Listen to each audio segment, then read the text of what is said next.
अस्सलाम वालेकुम, welcome to स्टेनोवर्क्स। जी, आपको बैकग्राउंड में एक शॉर्ट हैंड का जो है वो इमेज नज़र आ रहा है, जो कि मैंने खुद अपने हाथों से तैयार किया है। तो आज हम देखेंगे कि ये जो बैकग्राउंड इमेज है, इसमें जो आउटलाइंस बनी हुई हैं, तो ये किस तरह से और इसमें कौन-कौन से जो है वो प्रिंसिपल्स इन्वॉल्व हैं और ये किस तरह से जो है वो शॉर्ट हैंड आउटलाइंस बनाई गई हैं। आउटलाइंस है, इन आउटलाइंस को डिस्कस करने के बाद फिर मैं आपको डिक्टेशंस दूँगा 100 वर्ड पर मिनट के स्पीड के हिसाब से। तो पहले हम एनालिसिस कर लेते हैं, ये जो शॉर्ट हैंड बैकग्राउंड हमारे पास पीछे अवेलेबल है, इसकी जो एक-एक आउटलाइन्स है, इसको हम पहले डिस्कस करते हैं। उसके बाद फिर जो है वो हम इसी कंप्लीट जो शॉर्ट हैंड जो आपको पीछे नज़र आ रही है, इसी शॉर्ट हैंड की जो है वो मैं आपको डिक्टेशन दूँगा। अच्छा देखें पेरूजल की इसमें आउटलाइन देखें पी और आर एस एल, क्योंकि देखें सेकंड प्लेस वावल है तो ऑन द लाइन हमारा स्ट्रोक बनेगा।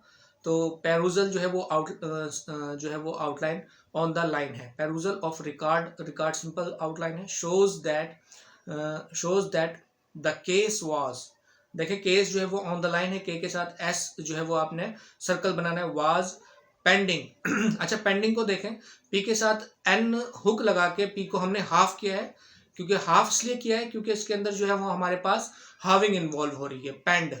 ठीक है, उसके बाद आईएनजी का हमने स्ट्रोक बना दिया pending. Before court of learned civil जज, देखें लर्नेड सिविल जज का आप फ्रेज भी बना सकते हैं, लेकिन देखें अननेसेसरी फ्रेजिंग का प्रॉब्लम ये होगा कि आपके लिए पढ़ने में मुश्किल होगी। तो आपकी जो नेचुरल फ्रेजिंग है और नेचुरल जो आउटलाइंस है वो बनाने की कोशिश करें। किसी को जो है वो फॉलो करें, लेकिन फॉलो जो है वो प्रिंसिपल की हद तक करें। अगर प्रिंसिपल से जो है वो अगर आप अवॉइड करेंगे तो वहाँ प्रॉब्लम हो सकता है। ठीक है, लर्नेड सिविल जज की आउटलाइन देखें, एल के साथ जो है वो अपवर्ड आर को हाफ किया और एन हुक लगा दिया। लर्नेड सिविल जज डबल जे आ गया। लर्नेड सिविल जज हु एडजर्न्ड को देख लें, क्योंकि फर्स्ट प्लेस वाला है लिहाजा अबव द लाइन रखा है स्ट्रोक, और ए के साथ जे अपवर्ड आर और एन हुक लगा के स्ट्रोक को हाफ कर दिया। Adjourned the case for evidence evidence के लिए देखें, वी को हाफ किया और एन के साथ एस का स्ट्रोक बना दिया। Evidence of the plaintiff full stop. अच्छा, इट इज पर्टिनेंट, देखें पर्टिनेंट को देख लें, पी के साथ आर, ठीक है, ऑन द लाइन है पी क्योंकि सेकंड प्लेस वावल है। ठीक है, और अपवर्ड आर को हाफ किया है टी के लिए पर्ट, और एन को एन हुक लगा के हाफ किया नेंट, pertinent. It is pertinent to mention that, अच्छा यहाँ देखें लर्नेड ट्रायल कोर्ट, ये लीगल पैसेजेस में ये ऐसे कॉमन वर्ड्स हैं जो आपको रिपीटेडली जो है वो आपको ईच एंड एवरी डिक्टेशंस, आपको तकरीबन हर डिक्टेशंस में ये जो वर्ड है ये फेस करने पड़ते हैं, लिहाजा इनके आप फ्रेज बनाने की कोशिश करें। जैसे वर्ड है लर्नेड ट्रायल कोर्ट, देखें जी लर्नेड के साथ एल अपवर्ड आर को हाफ करके उसके साथ ट्रायल और कोर्ट को भी उसके साथ ही मिला दिया, लर्नेड ट्रायल कोर्ट। ग्रांटेड, देखें जी ग्रांटेड के लिए गर एन और टेड को हाफ किया। Granted last opportunity with cost, last को अबव द लाइन रखा क्योंकि लॉन्ग ए वॉवल है, अबव द लाइन आएगा।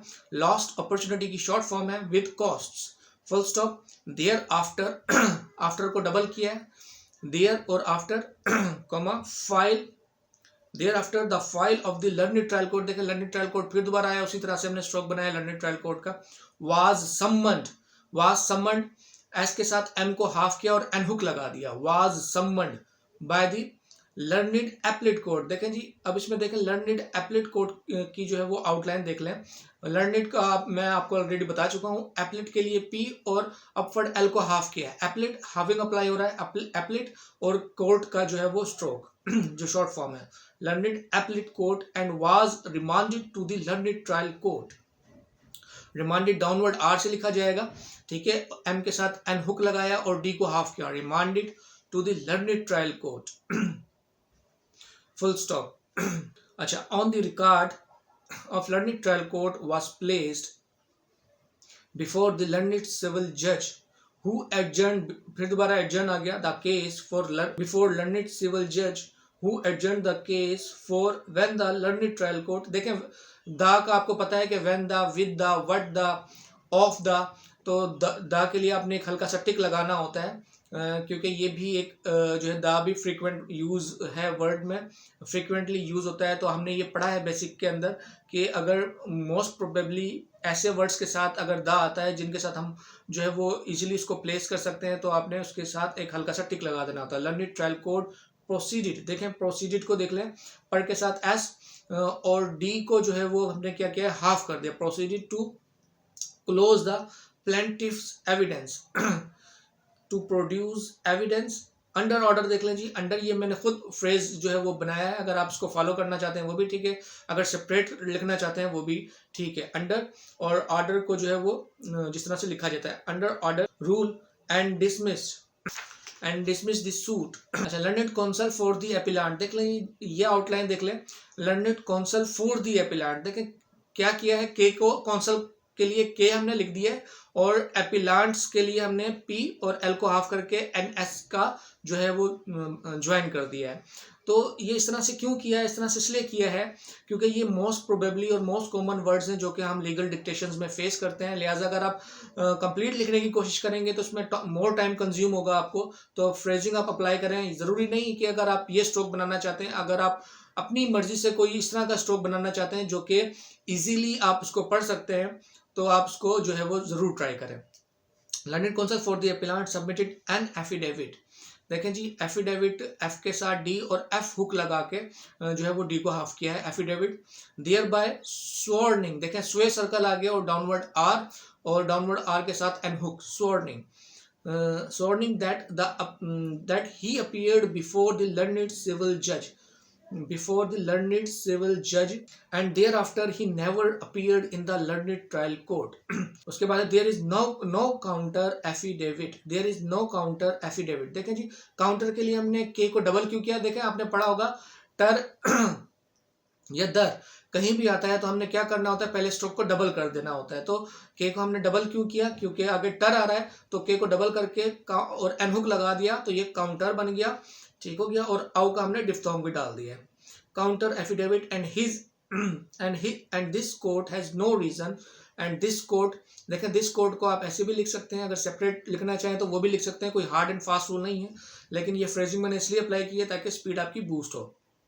This court has no reason to disbelieve disbelieve देखें डी को क्रॉस द लाइन किया क्योंकि आई का वावल थर्ड प्लेस आ गया। बिलीव जो है वो हमने लिख दिया है, बिलीव का आपको पता है वी हुक आ रहा है एंड के अंदर, तो वी हुक डाल दिया है। The affidavit of learned advocate, learned जो है वो हमने वैसे ही जो आम प्रैक्टिस है उस तरीके से लिखा, और एडवोकेट के लिए हमने क्या किया, डी वी हुक और के साथ हमने उसको हाफ कर दिया। Learned advocate, moreover it can not be accepted from learned counsel. देखिए लर्नेड कौंसल के लिए फिर दोबारा इसी तरह से किया, कौंसल के लिए के को हमने लिख दिया और लर्नेड के लिए जो है वो हमने स्ट्रोक बना दिया। That he would submit false affidavit only for the reason only for the sake of extending favor। देखें जी, अब इसमें क्या हुआ है, इसमें जो है वो सेक का स्ट्रोक देख लें, एस ए और के वॉवल ऊपर प्लेस करेंगे क्योंकि हमारे पास जो है वो के से पहले है। सबसे ज्यादा कंफ्यूजन स्टूडेंट्स को यही होती है कि सर इसका वॉवल ऊपर प्लेस करें या नीचे प्लेस करें, खासतौर पर एस स्ट्रोक के बाद। देखें जब भी एस स्ट्रोक के बाद वावल आएगा तो आपने ऊपर प्लेस करना है, ठीक है, और अगर बाद में आएगा तो वो स्ट्रोक की लिहाज से होगा कि अगर स्ट्रोक के बाद आता है तो स्ट्रोक से के बाद, और स्ट्रोक से पहले आता है तो स्ट्रोक से पहले आप लिखेंगे। Of extending favour to his party. देखें टू हिज, देखें मैंने कैसे लिखा है, टू के साथ एस मिला दिया तो टू हिज पार्टी, ये भी एक फ्रेज है। This court rely on the affidavit of the learned counsel for the appellant। this court, फिर उसी तरीके से हमने लिखा है रिलाई के लिए आर और एल के साथ वाई का स्ट्रोक डाल दिया। This court rely on the affidavit of the learned counsel for the appellants। Learned counsel for the appellant के लिए देखें जी, counsel को मैंने appellant के साथ मिला दिया है, अगर आप नहीं भी मिलाना चाहते तो आप के को सेपरेट करके लिख सकते हैं। एंड होल्ड दैट, होल्ड के लिए अपवर्ड है आपने यूज किया और डाउनवर्ड एल को हाफ कर दिया। That none appeared on behalf of the appellants plaintiffs। देखें जी, बिहाफ का आपको पता है शॉर्ट फॉर्म है बिहाफ की, बी के साथ अगर एफ अबव द लाइन लगा दे तो बिहाफ पढ़ा जाता है, of the appellants plaintiff। and his presence was marked just, and his presence was marked, mark के लिए देख लें जी, m के साथ m above the line रखा है क्योंकि फर्स्ट प्लेस वावल है, r और k को हाफ कर दिया, mark his was marked as per routine, as per routine, routine को देख लें जी, क्योंकि जो है वो ओ वावल आ रहा है और टी के साथ एन, तो इसलिए क्रॉस द लाइन किया, ठीक है। This being so the order of the learned trial court suffers, suffers देख लें जी, एस के साथ एफ और इसको फर बना दिया है, ठीक है, सफर्स फ्रॉम द इलीगैलिटी। देखें जी, ये हमने प्रिंसिपल पढ़ा है, देखें लिटी और डिटी के लिए हमने ये प्रिंसिपल पढ़ा है कि अगर जो है वो लिटी या डिटी अलग से आएगा तो हम उसको जो है वो सेपरेट कर लेते हैं, ठीक है। इलीगैलिटी के लिए हमने क्या किया है, downward L cross the line किया क्योंकि थर्ड प्लेस वाले और दूसरा एल इलीगल, और लिटी के लिए हमने गे को हाफ कर दिया क्योंकि पीछे गे का स्ट्रोक आ रहा है। As the learned trial court did not issue notice पैरवी इशू के लिए देखें जी, आई क्योंकि थर्ड प्लेस वाले एस को जो है इश जो है वो क्रॉस द लाइन किया और यू का हमने डिफ्थॉर्म डाल दिया। नोटिस पैरवी देख लें जी, पैरवी के लिए पी आर और एफ डाल दिया to the learned counsel for the appellants, learned counsel for the appellants का स्ट्रोक जो है वो मैं आपको ऑलरेडी बता चुका हूँ। Hence the appeal is accepted, accepted देख लें जी, ए के एस पी और टी को हाफ किया। अच्छा, आगे है इम्प्यून जजमेंट। देखिए ये दो वर्ड्स ज़्यादातर यूज होते हैं लीगल डिक्टेशंस में, impugned judgment and impugned order. देखिए इम्प्यून जजमेंट यहाँ अगर हम देखें तो एम के साथ एन हुक लगा के हाफ किया इम्प्यून, और जजमेंट के लिए डबल जे अप्लाई करके मिंट लगा दिया impugned judgment. And decree is hereby set aside, is hereby, देखें हेयर के लिए हमारे पास हेयर का स्ट्रोक आ गया और बाय के उसके साथ अटैच कर दिया। सेट असाइड देख लेंगे, देखें एस के साथ टी, ये सेट हो गया, ये हाफ नहीं किया लेकिन हाफ लग रहा है, लेकिन ये हाफ नहीं है, सेट। और दूसरा असाइड के लिए पीछे वावल डाल के, अगर चाहे तो आप वावल डाल दें, पढ़ सकते हैं, क्योंकि मैं नॉर्मल रूटीन में वावल नहीं प्लेस करता सेट असाइड में, आम प्रैक्टिस यही है। उसके बाद दूसरा असाइड के लिए ए एस और डी। बिफोर पार्टिंग, देखें जी पार्टिंग के लिए देख लें, आर को हाफ किया, टी के लिए पी को अबव द लाइन रखा, पार्ट और इन का स्ट्रोक बना दिया। With this judgment comma it is observe, observe को देख लें क्योंकि वो शॉर्ट है, अबव द लाइन आएगा, observe S R upward R, और हमने क्या किया, वी का स्ट्रोक बना दिया। Observe that the appellants plaintiffs were also under legal obligation. Under का आपको पता है स्ट्रोक ऑन द लाइन होता है, एंड को हाफ करके अंडर, लीगल के लिए अपवर्ड एल और गल को उसके साथ मिला था, लीगल ऑब्लिगेशन, बल और गे और शन obligation to produce their evidence but they failed to perform his duty. Duty के लिए देख लें डी को क्रॉस किया क्योंकि यू का वॉवल आ रहा है और टी के साथ वाई का वॉवल प्लेस कर दिया एंड में duty. Hence they are burden, hence they are burden को देख लें बी के साथ अपवर्ड आर बर्ड और डी को एन हुक लगा के हाफ कर दिया, burden with cost of ₹3000। The case is remanded to the learned trial court. अच्छा जी, रिमांडेड का ऑलरेडी हम बता चुके हैं आपको, लर्नेड ट्रायल कोर्ट भी डिस्कस हो चुका है। With the direction to decide it afresh, देखें जी डिसाइड के लिए डी एस और डी, इट अफ्रेश, देखिए ए का वॉवल अपवर्ड है, फर को रिवर्स फॉर्म में लिखा है और इश का स्ट्रोक हमने डाल दिया है। Decide afresh on merits, merits देख लें एम के साथ अपवर्ड आर को हाफ किया और एस का स्ट्रोक डाल दिया, merits. After providing, after providing के लिए देख लें जी पर के साथ वी हुक और डी के साथ इंग डाल दिया, providing opportunity to the appellants plaintiff for producing evidence. The parties are left to bear their own cost. देखें जी पार्टीज अपवर्ड पी के साथ अपवर्ड पी लिखा क्योंकि फर्स्ट प्लेस वावल है, आर लेफ्ट, एफ को हाफ किया और to bear their own cost जो है वो, ये हमारा जो है वो कंप्लीट हो गया डिक्टेशन। उम्मीद है आपको समझ आ गई होगी। इस डिक्टेशन का जो पीडीएफ है उस वीडियो के डिस्क्रिप्शन में शेयर कर दिया जाएगा जी। स्टार्ट करते हैं 100 वर्ड पर मिनट के हिसाब से। 3, 2, 1 start. The perusal of record shows that the case was pending before the court of learned civil judge on who adjourn the case for the evidence of the plaintiffs. Full stop. It is pertinent to mention that the learned trial court granted last opportunity with costs. Full stop. Thereafter, the file of the learned trial court was summoned by the learned appellate court and was remanded to the learned trial court on the record of the learned trial court was placed before, the learned civil judge who adjourned the case for when the learned trial court proceeded to close the plaintiff's evidence to produce evidence under Order 17, Rule 3, CPC, and dismissed the suit, learned counsel for the appellants submitted an affidavit, thereby swearing that he appeared before learned civil judge and thereafter he never appeared in the learned trial court. Full stop.